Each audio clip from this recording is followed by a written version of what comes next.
번역기도의 말씀 잠깐만 봅시다. 마태복음 5장 13절에서 16절 우리가 잘 아는 말씀인데요.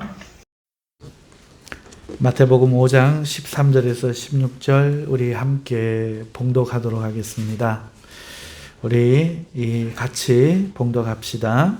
너희는 세상의 소금이니 소금이 만일 그 맛을 잃으면 무엇으로 짜게 하리요? 그 후에는 아무 쓸데없어 다만 밖에 버려져 사람에게 밟힐 뿐이니라. 너희는 세상의 빛이라. 산 위에 있는 동네가 숨겨지지 못할 것이요 사람이 등불을 켜서 말 아래에 두지 아니하고 등경 위에 두나니 이러므로 집안 모든 사람에게 비치느니라. 이같이 너희 빛이 사람 앞에 비치게 하여 그들로 너희 착한 행실을 보고 하늘에 계신 너희 아버지께 영광을 돌리게 하라. 아멘. 지난 금요일 밤에 성도에게 구원이란 무엇인가 말씀을 드렸죠. 오늘은 이 땅에서 주님을 기다리는 성도의 역할에 대해서 말씀을 드리려고 합니다. 오늘 본문의 말씀 우리가 잘 아는 말씀입니다. 예수님께서 우리는 빛과 소금의 역할을 하여야 한다 주장하고 계십니다. 너희는 세상의 빛이라. 너희는 세상의 소금이라. 이렇게 말씀합니다. 자, 이 말씀은 굉장히 오해하기 쉽습니다. 어떤 오해인가? 그것은 이 말씀을 우리가 존재적으로 이해할 수 있다는 겁니다. 너희가 세상의 소금이다. 세상의 빛이다. 하지만 이것은 오해입니다. 이것은 역할을 이야기하는 겁니다. 해가 있어서 빛을 비춘다고 해도 해가 있어도 빛을 비추지 않으면 무슨 소용이 있겠습니까? 소금이 있어서 짠맛을 낼 수 있다고 해도 소금이 짠맛을 잃으면 무슨 소용이 있겠습니까? 소금이 있어도 내가 먹지 않으면 무슨 소용이 있습니까? 빛이 있어도 내가 가리우고 그 빛을 쬐지 않는다면 무슨 소용이 있겠습니까? 그러니까 빛과 소금은 오늘 이 말씀 속에서 존재적으로 가치 있는 것을 이야기하는 것이라 그 역할에 대해 말씀하고 있는 것이죠. 그러니까 이 말씀은 다시 말해서 너희가 세상의 빛과 소금이니까 우리가 살아가는 이 시대에 우리는 이 시대에 책임이 있다는 거죠. 오늘 예수님 말씀은 책임이 없다는 말씀이 아니죠. 책임이 있다는 말씀이죠. 그러니까 역할이 있다는 겁니다. 가만히 있으면 빛이 된다. 가만히 있으면 소금이 된다. 정말 그 말씀일까요? 이거는 정말 무지한 생각입니다. 조금만 더 생각해 보십시오. 예, 소금이 있습니다. 국이 있습니다. 넣지 않고 짜는 수는 없습니다. 있는 존재 자체로는 안 됩니다. 들어가야 됩니다. 역할을 해야 합니다. 소금이 녹아져야 됩니다. 빛이 비춰져야 됩니다.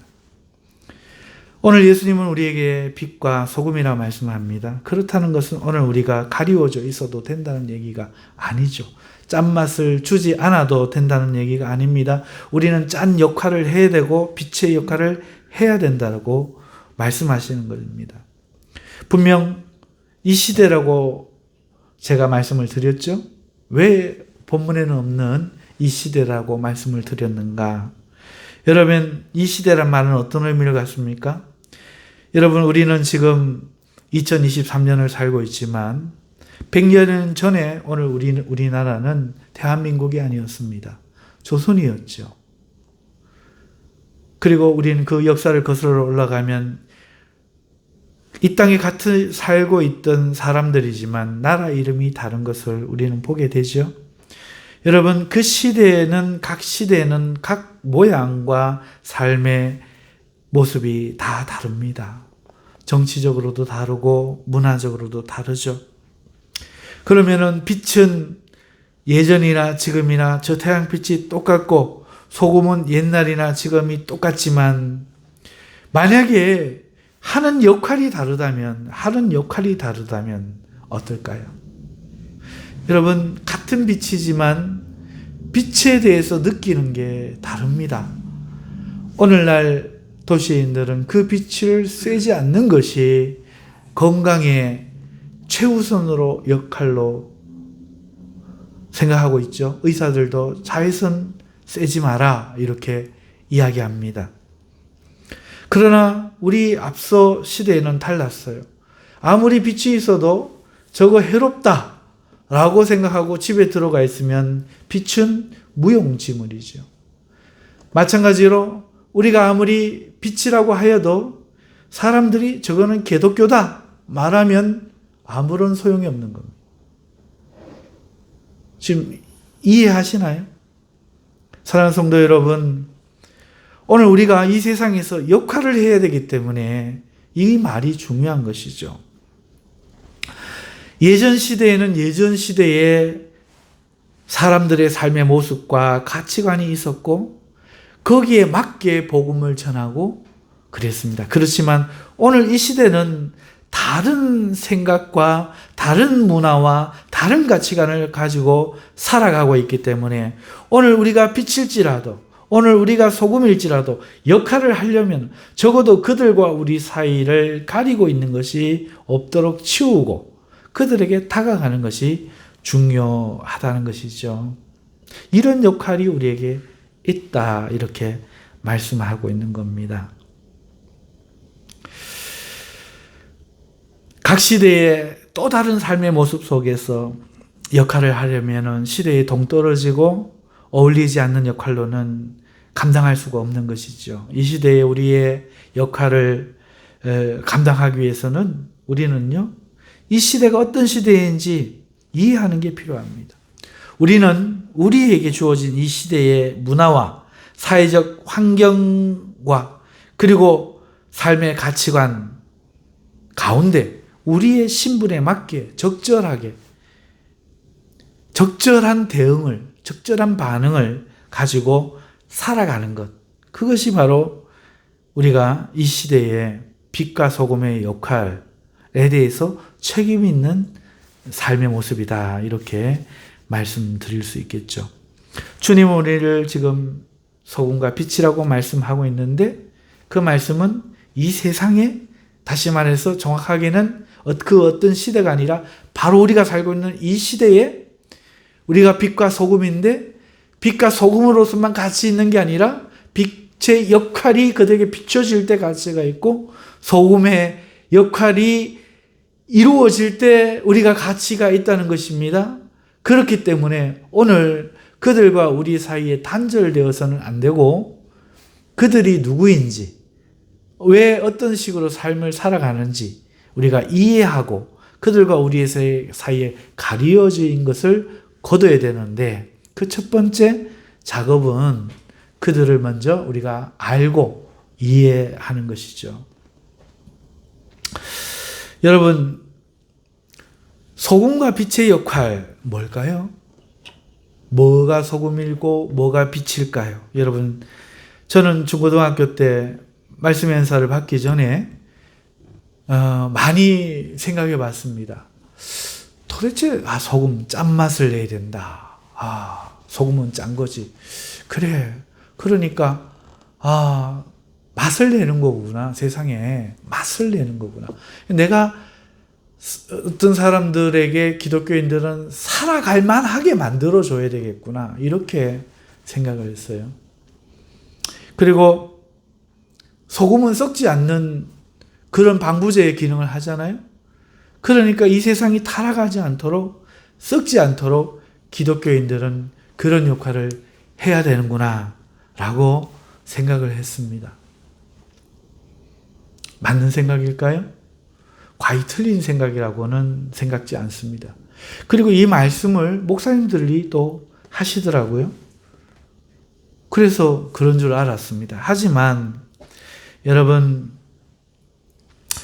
소금과 빛의 역할이 무엇일까 한번 생각해 봅시다. 우리가 알고 있는 말로 소금과 빛의 이 역할을 제가 설명해 드리자면 그것은요, 우리가 만나는 사람들에게 말과 행동으로 복음적 영향력을 끼치는 걸 의미해요.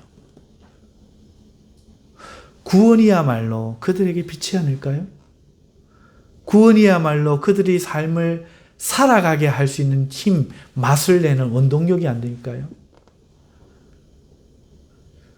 마태복음 복음을 다룬 거잖아요.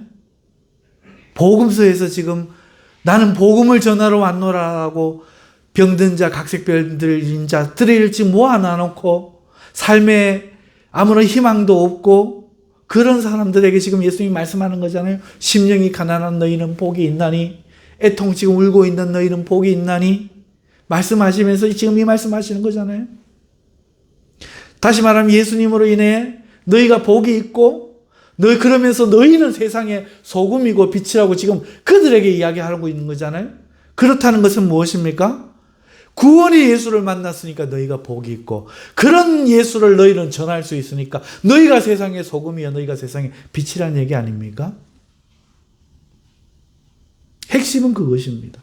물론 좀 더 살고 싶은 맛을 느끼게 해주는 좋은 사람일 수도 있고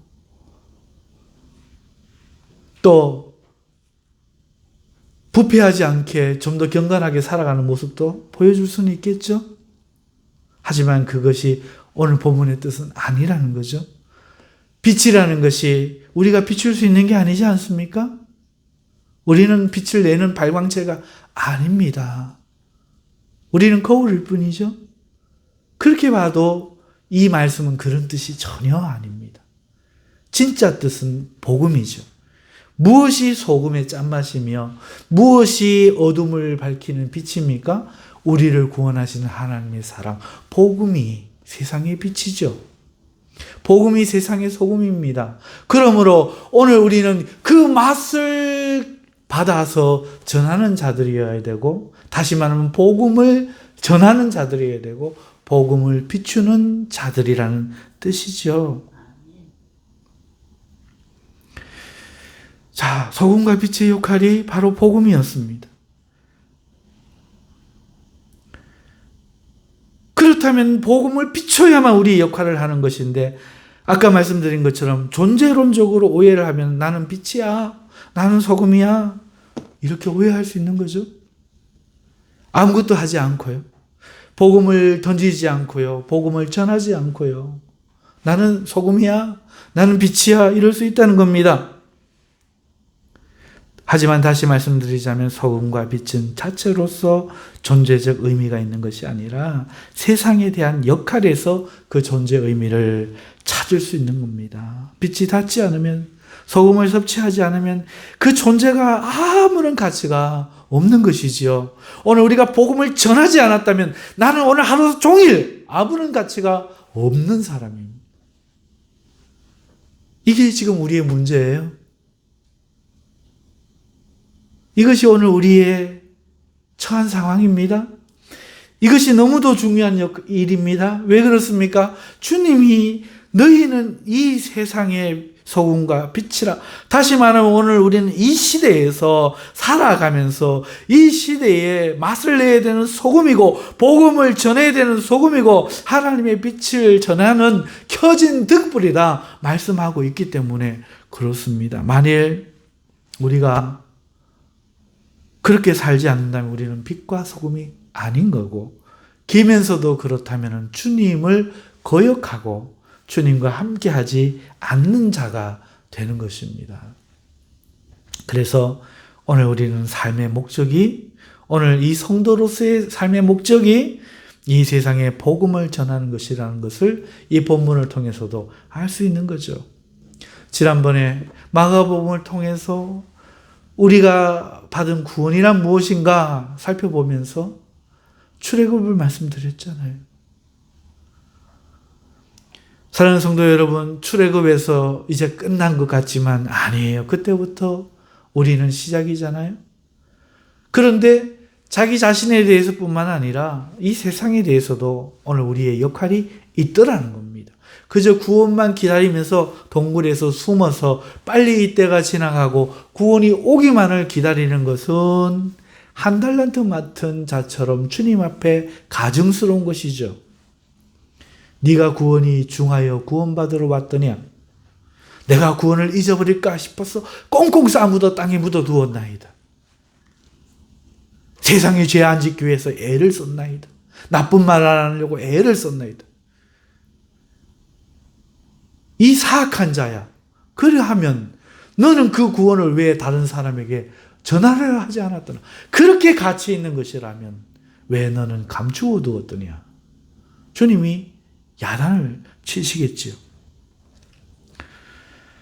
사랑하는 성도 여러분, 그렇기 때문에 오늘 우리는 복음을 전하는 것이 오늘 이 땅에서 우리 삶의 역할입니다. 내 친구가 다 죽어가고 있는데 오늘 우리가 학교 가서 단 한마디도 친구야 예수님 믿어야 돼 전할 마음이 없었다면 나는 오늘 지금 거짓말하는 겁니다. 부모 형제님을 위해 눈물 흘려 기도하지 않는다면 나는 지금 거짓말하는 것이죠. 나는 주님을 아는 자가 아닌 겁니다. 친구를 사랑하는 자가 아닌 것입니다. 예, 안 될 수 있지요. 그러나 물어보겠습니다. 회사 다니기 싫다고 때려치우십니까? 아니요. 돈 벌려고 잘리기 전에는 어떻게 하든지 나가지 않습니까? 좋아하는 여자친구가 생기면 한두 번 해보고 안 되면 포기합니까? 아니요. 정말 좋으면 10번이고 20번이고 데이트 신청을 하고 자기 매력을 어필하는 겁니다. 하물며 오늘 우리가 정말로 주님을 사랑하고 정말 주님을 기다린다면 적어도 내가 받은 그 구원을 도둑질 당할까 봐 싸서 땅에 묻어두지 않고 주님은 그러한 사람을 주님을 사랑했다고 주님을 기다렸다고 말하지 않는다는 겁니다. 오늘 우리는 이 구원을 전하는 것, 이것이 바로 빛과 소금을 역할을 감당하는 것임을 깨달아야 되고 이것이 우리의 존재적 이유인 것을 이 땅에서의 삶의 기능인 것을 우리는 깊이 이해해야 되겠습니다. 그러려면 우리는 이 세상에 대한 이해가 필요하다는 말씀입니다. 우리의 역할, 즉 복음적 영향력이 상대에게 닿게 해야 합니다. 닿지 못하면 우리는 할 수가 없는 겁니다. 따라서 우리는 대상에 대한 정확한 이해가 필요합니다. 지금 이 시대, 나와 함께 이 시대를 살아가는 다른 사람에 대해서 정확하게 이해할 필요가 있습니다. 우리가 서로 다른 가치관을 가지고 살아가고 있기 때문에 그렇습니다. 믿는 자들은요, 가치관이 다릅니다.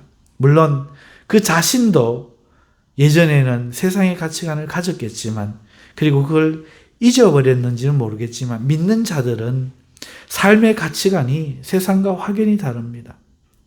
믿는 자에게는 하나님이 최고의 가치관으로 자리를 잡기 때문에 그렇지 않은 세상 가치관을 가진 사람들에게 대화가 불가능한 것입니다. 서로 통하지가 않는 것입니다.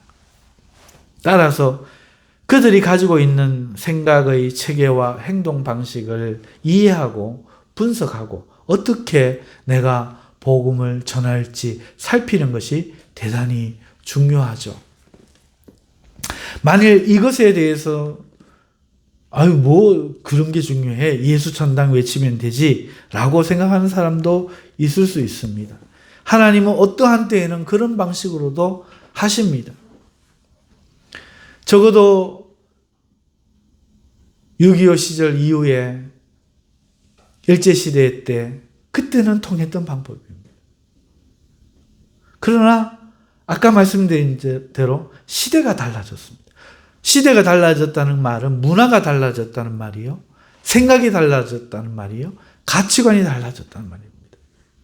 그러니까 예수 천당 하면 기독교인들조차도 저거는 아닌데 이래버립니다. 어떻게 세상에 통용될 수가 있겠습니까? 사랑하는 성도 여러분, 그래서 오늘 우리는 세상을 알아야 되고 왜 알아야 됩니까? 빛과 소금의 역할을 감당하기 위해서 말이죠. 그런데 이것을 할 필요 없다고 말한다면 그는 빛과 소금의 역할을 할 관심이 생각이 없다는 걸 드러내는 겁니다. 주님의 명령을 망각하는 사람이라는 것을 드러내는 거예요. 세상 사람들에 대해서 알아야 되는 거죠.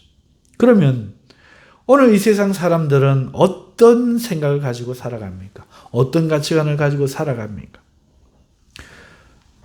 친절하게도 세상은 자신들이 가지고 있는 그 가치관에 대해서, 그 생각에 대해서 이름까지 정해가지고 우리에게 알려주고 있습니다. 바로 포스트 모더니즘이죠. 이거는 우리가 정해준 게 아니에요. 자기들이 자기들 생각을, 자기들 사상을 포스트 모더니즘이라고 스스로 이름까지 지었습니다. 한국말로 바꾸면 후기 현대주의죠. 포스트니까 지나간 거 아닙니까? 후, 모더니즘, 현대주의, 후 현대주의. 어떤 현대주의가 앞에 있었고 그거 다음에 있는 현대주의다, 이 이야기죠. 자기들 스스로 우리는 요 가치관으로 하나가 되어 있어요 라고 이름까지 붙였습니다.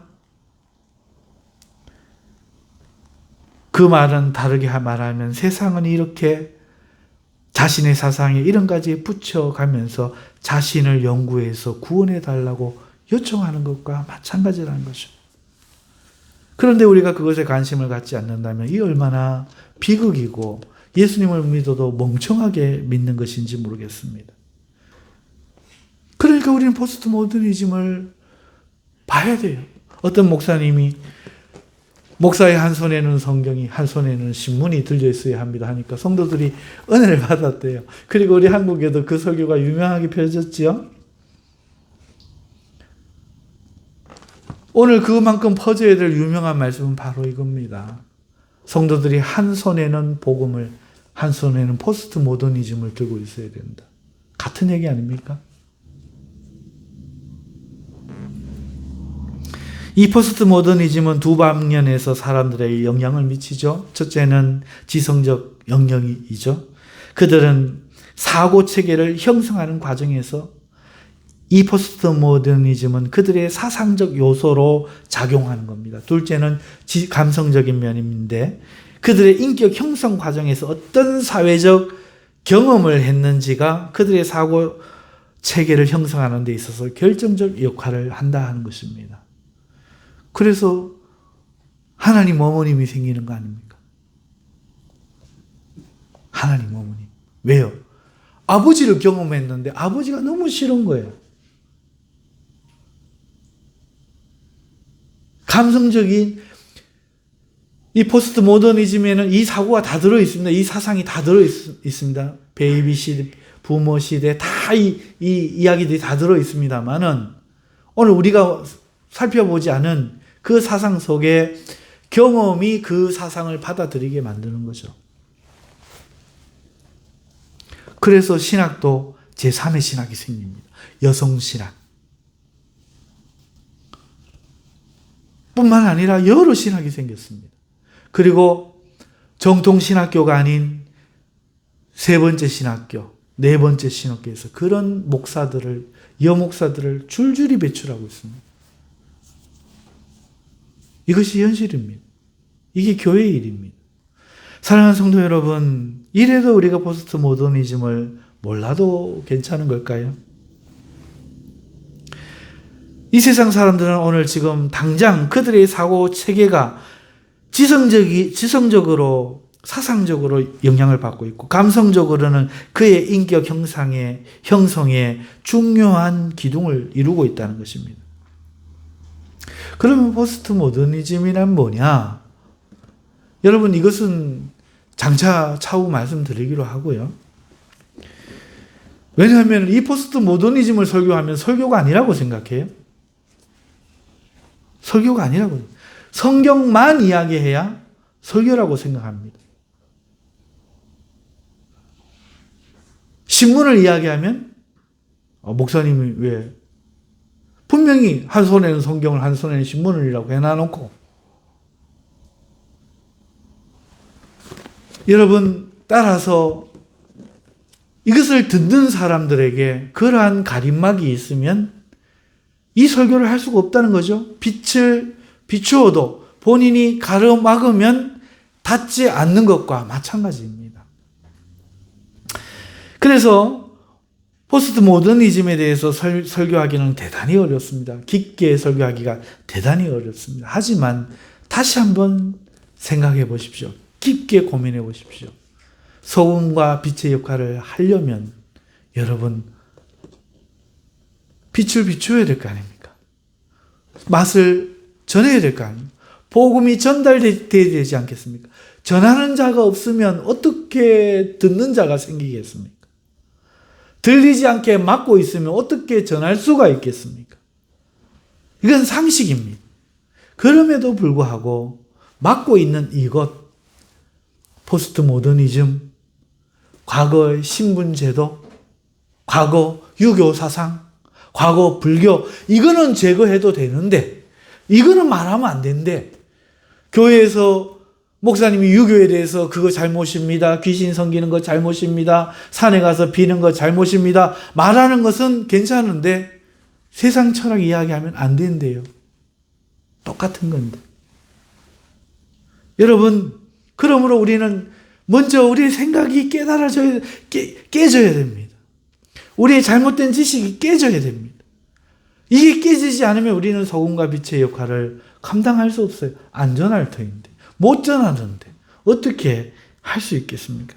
그래서 포스트 모더니즘이 무엇인지 말씀을 드려야 되겠지만, 아직 전할 수 없었고, 제대로 전할 수 없었고, 거론만 했고, 언급만 했고, 거기에 멈출 수밖에 없는 것이지만, 앞으로는 그래서 말씀을 전해야 된다고 생각을 합니다. 하지만 그에 앞서 여러분, 오늘 이 포스트 모더니즘의 영향을 받는 사람들의 모습 중에 모든 게 심각해요. 하지만 제일 심각한 게 뭔가 먼저 말씀을 드리고 시간 관계상 끝내야 되겠습니다. 어제 뉴스에서 봤는데 4명의 남자가 1명의 남자를 길에서 때려서 사망에 이르게 했다고 합니다. 이유는요, 쳐다보는 것이, 길 가면서 쳐다보는 것이 기분 나빴다는 거예요. 이들은 모두 20대 청년들이었는데요. 심지어 4명은요, 같은 회사 동료였다고 합니다. 즉, 일반인이라는 거잖아요. 청부 살인업자가 아니고, 전문 깡패 직업인이 아니고, 이 사람이 정신병자가 아니고, 회사에 다니는 일반인들이 지나가는 사람, 한 청년이 쳐다보는데 기분 나쁘게 쳐다본다고 느꼈고 폭행으로 이어져 죽였다는 겁니다. 이것은 얼마 전 6명의 10대가 아이를 데리고 있던 30대 아빠를 편의점 앞에서, 아이가 보는 앞에서 폭행하여 사망에 이르게 한 것을 떠올려요. 이것은 얼마 전 어떤 여인이 지하철에서 그 많은 사람이 보는데 노인의 머리를 자신의 핸드폰으로 때려 깨트려버린 사건을 떠오르게 만들어요. 놀랍게도 이러한 사건은 너무나 많아요. 이수역 근처 한 추점에서 4명의 남자가 술을 먹다 쳐다본다는 이유로 2명의 여자를 폭행하는 일도 있었어요. 예전에는 이 4명의 남자가 여자 2를 폭행한다는 것은 생각도, 우리 한국 정서에서는 생각도 할 수 없는 일입니다. 남자는 여자를 지켜야 되거든요. 적어도 우리는 그렇게, 우리 교회에서는 아직도 그렇게 가르치고, 유럽에서도 기사도 정신이 뭡니까? 아이와 여자를, 노약자를 지키는 거 아닙니까? 그런데 쳐다보는 것으로도 죽여버리는 사태가 벌어졌다. 택시에서 나는 청년이 노인을 발로 차서 택시 운전사를, 할아버지를 죽이는 사건이 벌어지는데, 이런 일이 1개, 2개가 아니고 너무도 많다는 겁니다. 그렇다면 이거는 어떤 잘못된 심성의 파괴자들의 문제입니까? 아니면 이 사회의 문제일까요?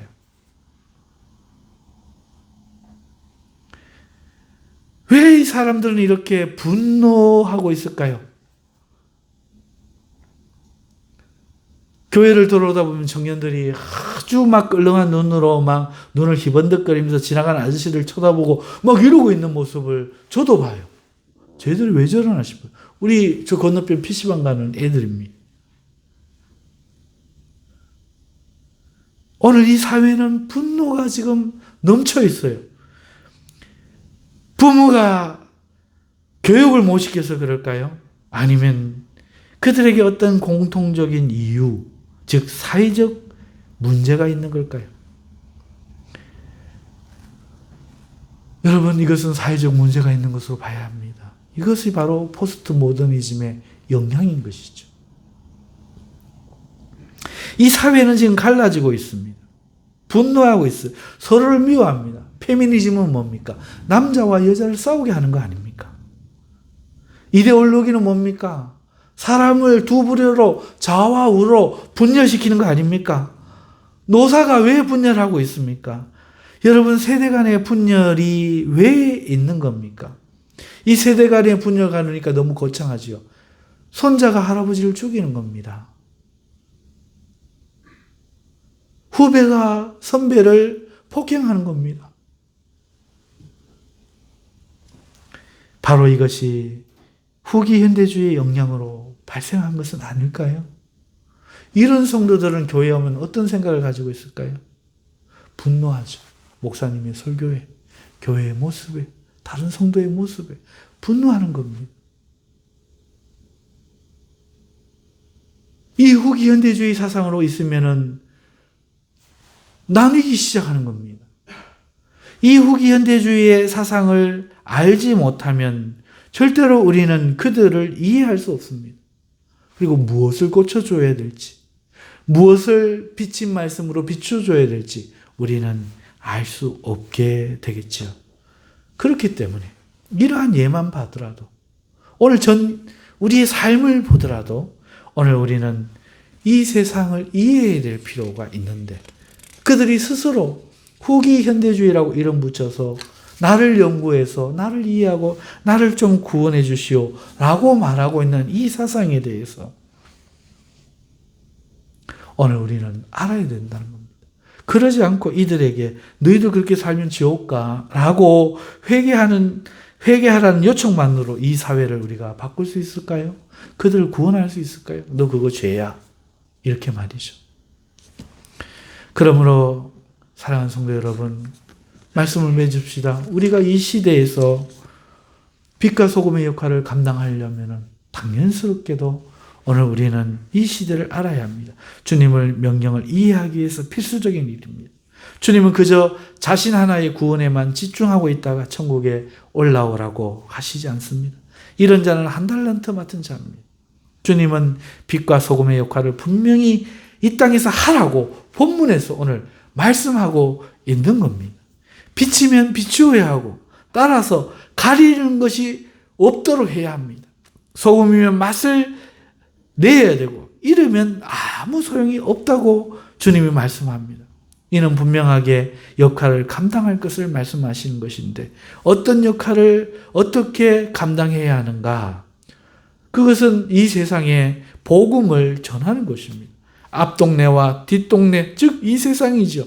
이 세상에 복음의 빛을 비추고 복음의 구원의 맛을 전달하는 것, 이것이 우리의 역할인데, 그렇다면 이것을 가로막고 있는 이 시대의 문제를 우리는 주님의 명령을 이행하기 위하여 지금부터 관심을 갖고 이해하고 배우고, 그리고 그것의 잘못이 무엇인지를 우리가 깨닫고 하나님의 말씀이 왜 올바른지를 그들에게 전할 수 있는 준비를 우리가 해야 되는 것이죠. 믿으시면 아멘. 아멘. 예, 그렇습니다. 여러분, 우리가 이 시대를 그렇기 때문에 이제 우리가 배우고 알아가는 노력들이 필요합니다. 혼자라도 이 준비를 하고 싶으신 분은 저에게 오시면 책을 권해드리겠습니다. 보시면서 여러분들이 이 시대를 좀 공부를 하시면 참 좋겠다 시작합니다. 우리는 전도하면 그저 예수전당, 복음을 전하는 것만 생각하지만 오늘 우리의 현실은 그렇지 않다 하는 것입니다. 자, 말씀 생각하면서 우리 기도하겠습니다. 하나님, 오늘 제가 소금과 빛의 사명을 정말 감당했을까요? 정말 복음을 오늘 전하는 삶을 살았는가요? 정말